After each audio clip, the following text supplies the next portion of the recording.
Good Monday traders, I hope you had a great weekend. Let's start with the analysis of the gold, probably the asset where the most interest is in the current financial crisis. There are some price perspective that we will go through, but before that I would like to remind you that information in this video is for educational purpose only, should not be considered as the financial advice. Guys, don't forget to subscribe to the channel and click the notification bell to follow our daily market analysis and of course updates on the gold that will be coming throughout this week. Let's get started. This is the gold chart. As you can see on the top, it's a daily time frame and we will be looking at the long-term price perspective. From what it seems at the moment, price is still within the descending channel. You can see I have connected two lows and the highest point in between these two lows. Today we had the rejection of the top of the channel, which does suggest that the sellers are still in control. What we had previously is the clean rejection of the 50 exponential moving average, very clean bounce as you can see, and price went down sharply afterwards. And this resistance is still active. There was a rejection yet again with a one spike above this level where the price actually tested the $1,907 high, although it was just a spike without a confirmed breakout. So the rejection of this resistance area along with the channel. What else we have is the Fibonacci applied to this correction up, and these 2 points were used to draw the descending channel. So we have this Fibs and there are two levels, 78.6 Fibs at 1895 and 88.6 Fibs at 1880. So these are the two key levels to watch. First, we had the rejection already of the 78.6.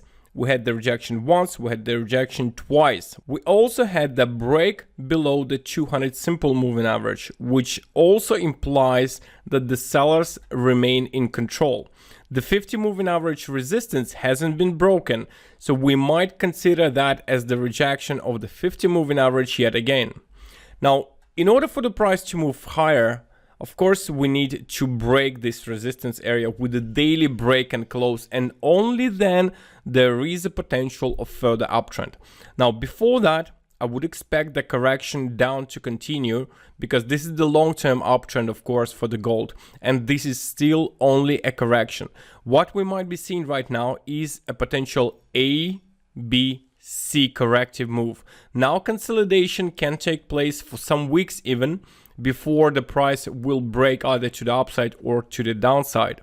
But if we count the waves, there could be wave 1, then correction 2, 3, 4 and 5 will accomplish this correction. So this could be the case for the gold, and we might be seeing retest of the 1760 support area, because previously it was the resistance, clearly a supply zone, then demand zone, and yet again could be a demand zone. We might be spiking lower just to kick out the stop losses below this low and then going up. So this is the scenario for the gold that I do expect, of course, as long as this high holds at 1907.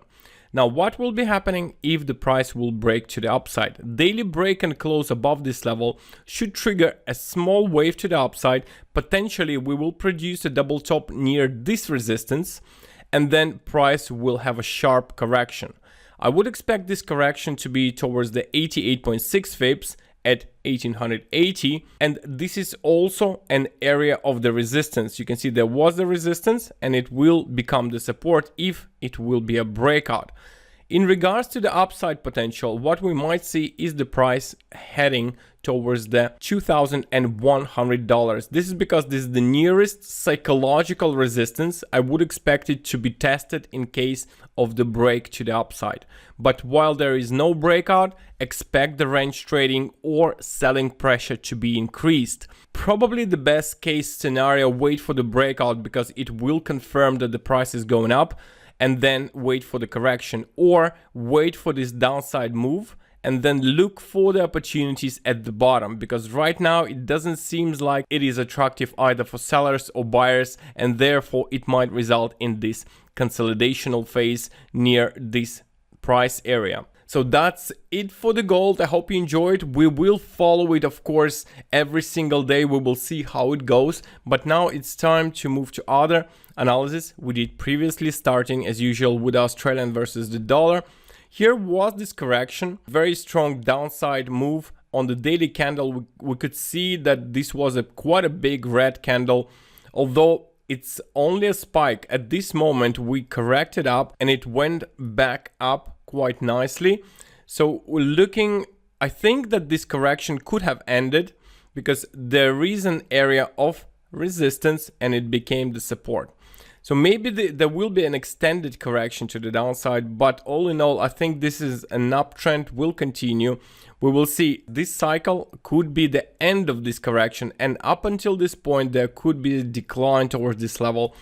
At the same time, it could be also a very fast growth towards the end of the month. The pound dollar, we see a sharp correction, yet again, very volatile market on the pound, yet the support area is holding. This is the key level. Only break below will invalidate the bullish outlook. So for now, it remains bullish, and I think one of the resistance should be tested.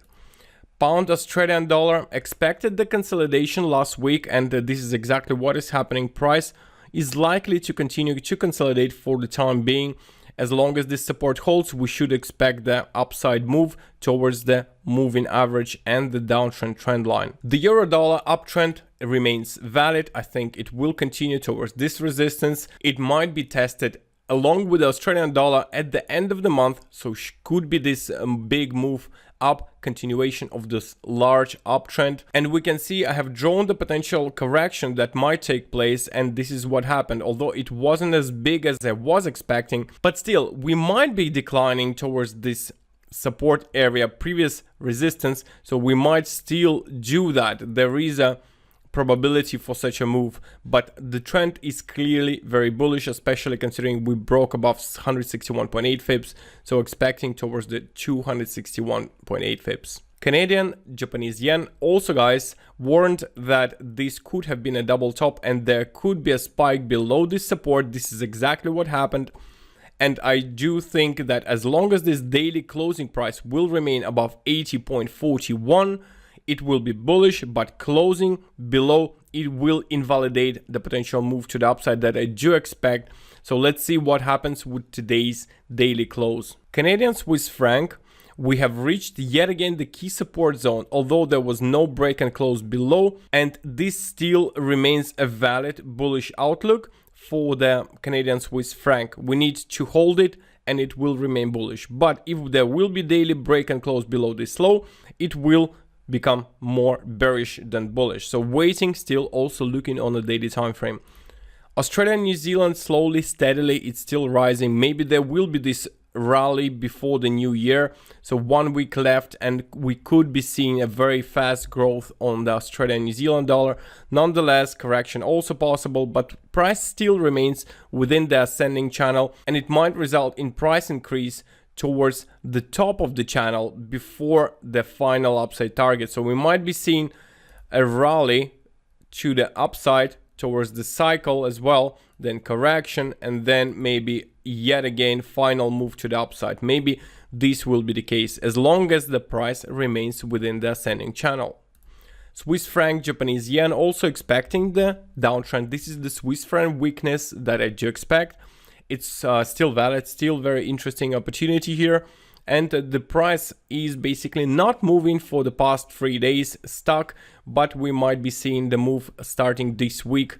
Well, hopefully, or it could also consolidate. But as long as this resistance area holds, it should be the correctional move to the downside. Australian Swiss franc, this pair remains bullish, nothing has changed. It's still above this key support, although it spiked lower, but it failed to close below. So waiting if there will be a close below, which might result in further decline. It will not invalidate the break below this support, will not invalidate this completely, but it will result in further decline potentially towards this support. Only break below this support area near 0.6577 will invalidate this completely. So for now, waiting on the daily time frame, we can see that the price could be finding the support at the downtrend trend line along with the uptrend trend line. So this is still a very, very bullish scenario that is expected for Australian Swiss franc. The Euro Swiss franc also extremely bullish. We had the correction. I thought this is this red candle, previous red candle, is the end of the correction, but no. We had another one today, spiked lower, and if we go forward chart, this was quite a decline. Now maybe we will see yet another decline and then only move to the upside. So potentially price will correct once again, and tomorrow maybe there will be at the beginning of this uptrend, finally the strong uptrend. Pound Swiss franc still bullish. This support area still holds. Of course, it's not that attractive, especially after the break and close below the uptrend trend line. And we also had break and close below the 50 simple moving average. Nonetheless, this support area holds, and it's likely to retest the key resistance area where we had multiple bounces only as long as the support holds. Let's watch and see what will be happening. And finally, today's analysis for the gold. I'm not bullish, not bearish, but I think it's just waiting time. And if you agree, guys, click the like, post comments down below what you think of the price of gold, whether you're bullish, bearish, where is your best entry price, and so on. And if you enjoyed the information shared in this video also, don't forget to click the subscribe button and the notification bell to follow the videos with you every day. Thank you all for watching. We'll see you tomorrow with new analysis and updates on all the pairs that we already have analyzed. Take care, and I wish you profits.